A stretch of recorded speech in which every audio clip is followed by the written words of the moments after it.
lecture we shall discuss about halogenation of benzene. So in previous lecture we have studied about bromination of benzene. तो benzene के related एक ambiguity थी कि benzene जो है वो यूजुअली अनसैचुरेशन का टेस्ट पॉजिटिव नहीं देती। जो एल्कीन्स हैं, एल्कीन्स जो है वो ब्रोमीन वाटर के साथ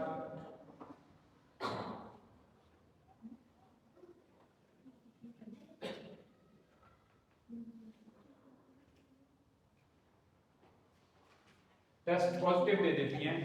ब्रोमीन वाटर का ब्राउन कलर जो है वो वैनिश हो जाता है, वो ट्रांसपेरेंट हो जाता है। तो जो मॉलिक्यूल ब्रोमीन वाटर के साथ टेस्ट पॉजिटिव देते हैं they are declared as unsaturated molecules. Benzene जो है वो ब्रोमीन वाटर के साथ टेस्ट पॉजिटिव नहीं देती, जो इस बात की इंडिकेशन थी कि बेंजीन का मॉलिक्यूल जो है वो अनसैचुरेटेड नहीं है। लेकिन अब हम जो रिएक्शन पढ़ रहे हैं दैट इज हैलोजिनेशन, मींस कि फ्लोरीन से लेकर आयोडीन तक सारे मॉलिक्यूल बेंजीन के साथ रिएक्ट करते हैं। तो ये जो रिएक्शन है जो यहाँ पे हम पढ़ रहे हैं ये एडिशन रिएक्शन है। बेंजीन ब्रोमीन के साथ एडिशन रिएक्शन नहीं देती, बल्कि बेंजीन ब्रोमीन के साथ रिएक्शन देती है सब्स्टिट्यूशन। अच्छा, अब क्वेश्चन ये पैदा होता है कि ये वाला जो रिएक्शन है ये रूम टेम्परेचर पे होता है।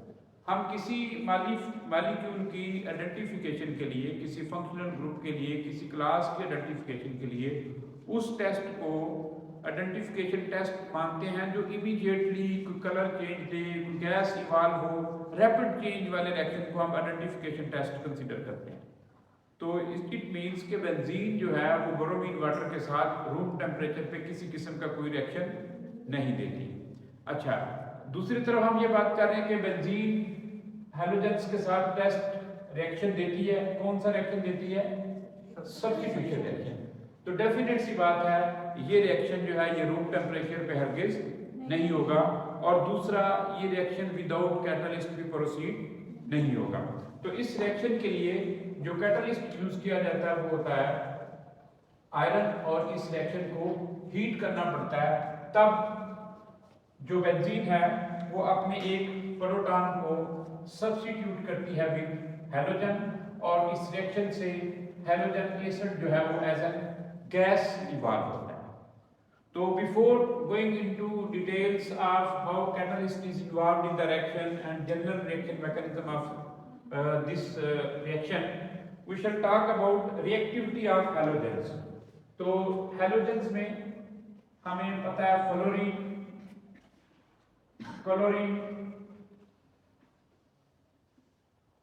ब्रोमीन और आयोडीन।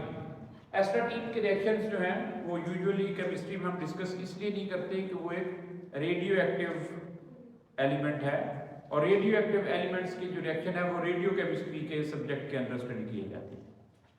तो फ्लोरीन जो है ये सबसे स्मॉलेस्ट साइज एलिमेंट है अमंग हैलोजेंस, और आयोडीन का जो साइज है वो सबसे ग्रेटर लार्जेस्ट साइज है। मींस डाउन द साइज जब हम मूव करते हैं तो साइज क्या होता है?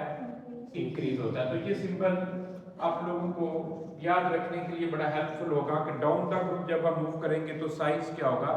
इंक्रीज होगा। अब जो जो डाउन द ग्रुप आते हैं साइज इंक्रीज होता है। साइज इंक्रीज होने से पोलराइजेबिलिटी जो है वो इंक्रीज होती है।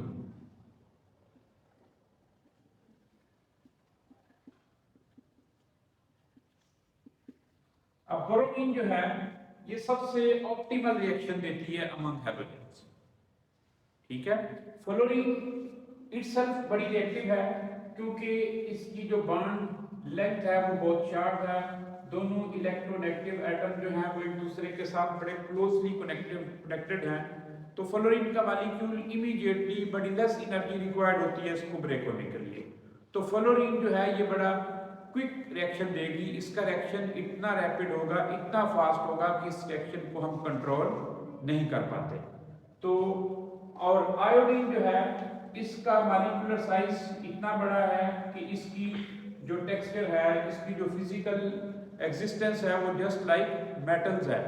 तो इसका रिएक्शन रेट जो है वो बहुत स्लो है। तो ये दो मॉलिक्यूल्स, फ्लोरीन जो है ये टू मच रिएक्टिव है,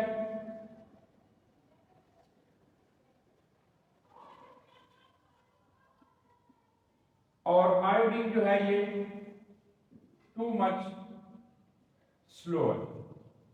तो फिर बीच में जो ऑप्टिमल रिएक्शन देते हैं वो क्लोरीन और ब्रोमीन।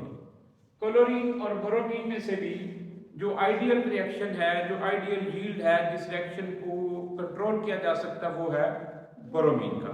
ब्रोमीन क्यों रिएक्शन ऑप्टिमली देती है? क्योंकि ब्रोमीन का साइज कंपैरेटिवली क्लोरीन से ग्रेटर है। इसके मॉलिक्यूल इजीली पोलराइज हो जाते हैं, एक एंड के ऊपर पार्शियल पॉजिटिव चार्ज आ जाता है, दूसरे एंड के ऊपर पार्शियल नेगेटिव चार्ज। तो रूम टेम्परेचर पे ब्रोमीन बेंजीन के साथ किसी किस्म का कोई रिएक्शन नहीं देती, बल्कि हाई टेम्परेचर पे in the presence of catalyst benzene देती है सब्स्टिट्यूशन रिएक्शन। अब सब्स्टिट्यूशन रिएक्शन के लिए जो हम कैटालिस्ट यूज करेंगे वो होगा आयरन। आयरन के अंदर ऐसी क्या क्वालिटी मौजूद है, कौन सा ऐसा फीचर मौजूद है कि आयरन जो है वो as a catalyst role play करता है? तो आयरन के अंदर ये फीचर मौजूद है। आयरन ट्रांजिशन एलिमेंट्स से बिलोंग करती है। ट्रांजिशन एलिमेंट्स के पास एम्प्टी ऑर्बिटल्स होते हैं।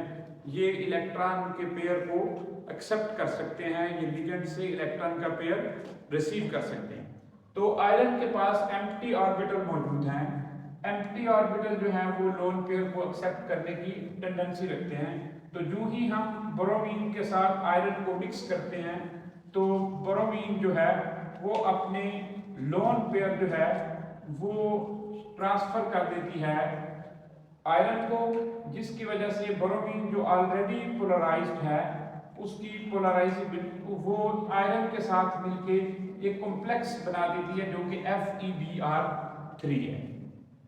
अब एक्चुअली हमने जो कैटालिस्ट यूज किया था वो था आयरन, लेकिन जो रिएक्शन में कैटालिस्ट इन्वॉल्व हो रहा है वो आयरन ब्रोमाइड है। समझ आ रही है बात की?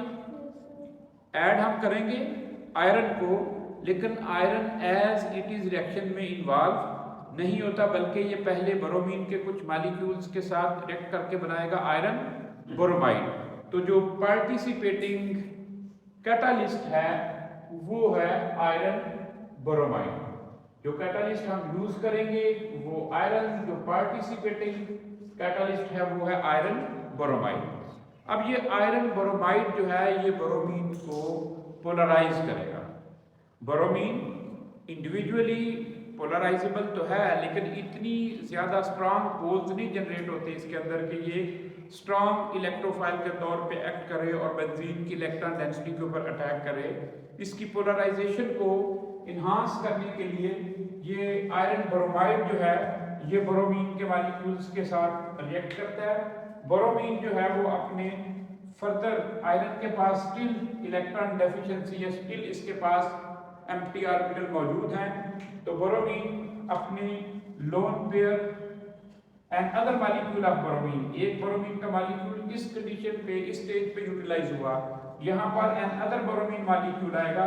जब ये ब्रोमीन एटम अपना लोन पेयर इसको ट्रांसफर करेगा तो इस कॉम्प्लेक्स के ऊपर चार्ज आ जाएगा नेगेटिव, और इसके ऊपर भी चार्ज, इसके ऊपर चार्ज आ जाएगा पॉजिटिव। अब ये ब्रोमीन जो है ये सैंडविच ब्रोमीन है। इस ब्रोमीन का अटैक करना फिजिबल नहीं है। ये अपनी इलेक्ट्रॉन डेफिशिएंसी को मेकअप करने के लिए इस शेयर्ड पेयर ऑफ इलेक्ट्रॉन से इलेक्ट्रॉन डेंसिटी विड्रॉ करेगी, तो अल्टीमेटली इस ब्रोमीन के ऊपर भी चार्ज आ जाएगा पॉजिटिव।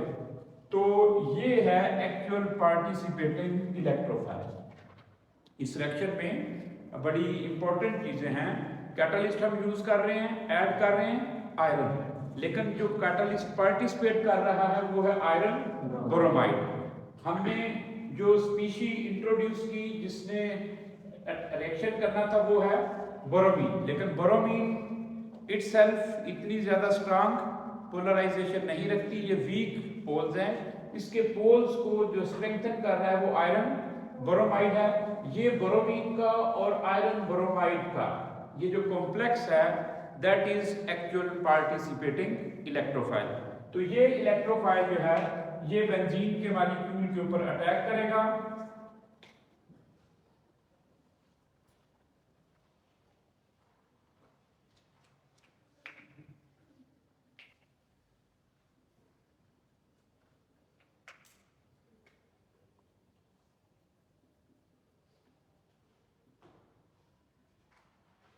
इस एंड के ऊपर चार्ज है पार्शियल पॉजिटिव, इसके ऊपर फॉर्मल पॉजिटिव, इसके ऊपर चार्ज फॉर्मल नेगेटिव।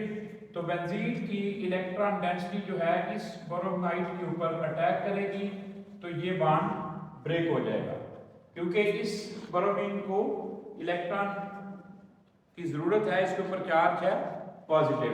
तो रिजल्टेंट जो एरिनियम कैटाइन जनरेट होगा उस एरिनियम कैटाइन में इस पोजीशन के ऊपर ब्रोमीन अटैच हो जाएगी और यहाँ पे चार्ज आ जाएगा पॉजिटिव, और जो स्पीशी जनरेट होगी that will be FeBr4 negative. ठीक है, ये स्पीशी क्या कहलाएगी? एरिनियम कैटाइन, इसको सिग्मा कॉम्प्लेक्स भी कहते हैं, इसको साइक्लोहेक्साडाइइनाइल कैटाइन भी कहते हैं। नेक्स्ट स्टेज पे ये जो एरिनियम कैटाइन है ये अनस्टेबल है, ये एक्टिवेटेड कॉम्प्लेक्स है। यही FeBr4 का जो मॉलिक्यूल है इसके प्रोटॉन को अब्स्ट्रैक्ट करेगा और इस हाइड्रोजन की इलेक्ट्रॉन डेंसिटी जो है वो रिंग के अंदर ट्रांसफर हो जाएगी, रिंग की एरोमेटिसिटी जो है वो रिटेन हो जाएगी, FeBr3 का मॉलिक्यूल रिकवर हो जाएगा और HBr जो है वो एज ए बाई प्रोडक्ट जो है वो प्रोड्यूस होगा और जो हमें प्रोडक्ट मिलेगा वो ब्रोमोबेंजीन होगा, साथ FeBr3 प्लस HBr और ये रिएक्शन जो है ये अकम्प्लिश होगा। इस रिएक्शन को हम मॉनिटर कर सकते हैं, इस रिएक्शन की प्रोग्रेस को हम बड़ी इजीली मॉनिटर कर सकते हैं जब हमने इसको रिफ्लक्स के अंदर इस रिएक्शन को प्रोसीड कर रहे होंगे। तो जब हम इस रिएक्शन में जो कंडेंसर है उसके टॉप पे लिटमस पेपर या पीएच पेपर को रखेंगे, अगर HBr HCl इस रिएक्शन से इन्वॉल्व हो रहे होंगे तो पीएच पेपर का कलर जो है वो एसिडिक पीएच शो करेगा, जिससे हमें पता चल रहा होगा कि रिएक्शन अभी प्रोग्रेस में है। जब ये रिएक्शन कंप्लीट हो जाएगा तो रिएक्शन मिक्सचर में से HBr या HCl की एवोल्यूशन जो है वो स्टॉप हो जाएगी, जो इस बात की इंडिकेशन होगी कि अब रिएक्शन के अंदर फर्दर प्रोग्रेस नहीं होगी। Thank you so much.